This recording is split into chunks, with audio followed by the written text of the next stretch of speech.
Nepal, a country in the Himalayas, has a long and interesting history. For over 200 years the Shah family were the kings. They were a big part of Nepal's story, from when Prithvi Narayan Shah united Nepal in the 1700s, to when later kings tried to modernize the country. But things started to change in the late 1900s. A 10-year war, started by the Maoists in 1996, caused big problems for the kings. The Maoists wanted to change the government because of poverty, unfairness, and a desire for a better political system. The fighting caused a lot of trouble in Nepal. King Gyanendra Shah, the last king, made things worse. In 2005, he took all the power and got rid of the elected government. This was a big mistake. In 2008, after ruling for centuries, the Shah dynasty ended. This was a huge change for Nepal. A peace agreement in 2006 helped make this happen. The people of Nepal voted to become a republic. Nepal, once a kingdom, was now a new kind of country. This big change brought both hope and worry. People hoped for a fairer government, but it was hard to build a new system.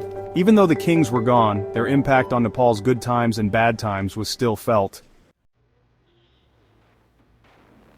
More than 10 years after Nepal got rid of its kings, something surprising is happening. People are shouting, "Long live the king!" and "Bring back the monarchy" in Kathmandu and other cities. Many people are surprised by this renewed interest in the monarchy, but it's not really that sudden.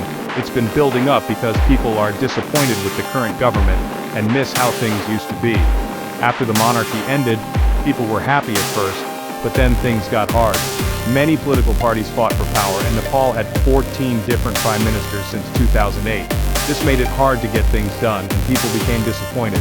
The new governments also didn't fix the country's problems. Nepal is a beautiful country, but it still has poverty, not enough jobs, and not enough progress. Corruption, a problem even when there were kings, is still a problem now.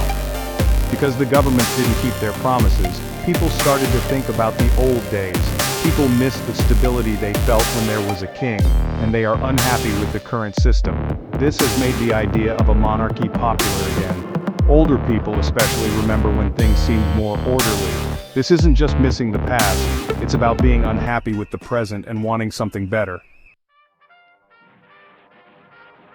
The return of pro-monarchy feelings in Nepal isn't unique. All over the world, people are unhappy with democracy and want strong leaders. From new kinds of leaders in the West, to more controlling governments in other places, it seems like the current world system isn't working for everyone. In Nepal, this unhappiness comes from problems since the monarchy ended.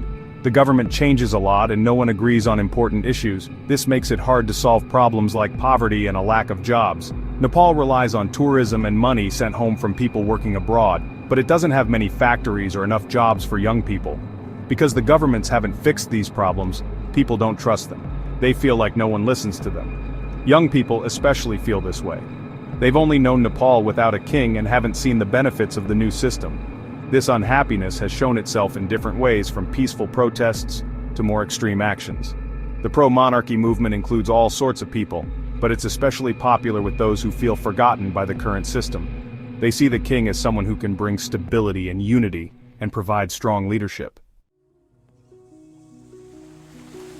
The pro-monarchy movement makes Nepal's political situation even more complicated. The movement is growing, but no one knows what will happen. Many things will affect the future of the monarchy and Nepal's government. One important thing is how many people actually want the monarchy back. There have been big protests, but it's hard to know how many people really support it. There aren't many surveys, and what people think in the cities might be different from what people think in the countryside. Another important thing is what the government does. The current government and the main political parties are being careful. They know people are unhappy, but they don't want to bring back the king. They say getting rid of the monarchy was important and that they need to make the current system better. Other countries, especially India and China, will also be important. They want Nepal to be stable and will probably try to stop any big changes. India especially has been involved in Nepal's politics for a long time and won't just stand by if things get out of control.